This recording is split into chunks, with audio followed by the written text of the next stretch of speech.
Tällä kertaa Natural Bone Fisherilla suihkussa ja testailee tämmöstä Ursuitin multipurpose asua. Eli tätä kevyintä versiota, mitä pelastusasuista Ursuit on tehnyt. Puulla painoa noin 970 grammaa. Hihansuissa mansetit, kaulalla mansetti. Pukuun ei ole integroitu erillisiä kenkiä, vaan tämän puvun kanssa tulee käyttää ihan omia bootseja. Puku on Gore-Texia ja tämän kanssa tulee aina käyttää lämmintä alusvaatetusta ja pelastusliivejä.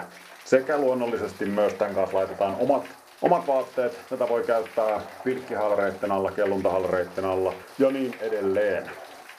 Pitää pinnalla, pitää kuivana.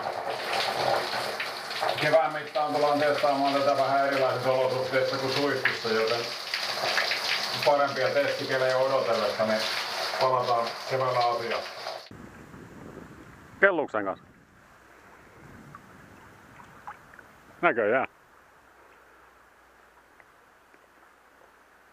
Mikäs tässä on? Niin just.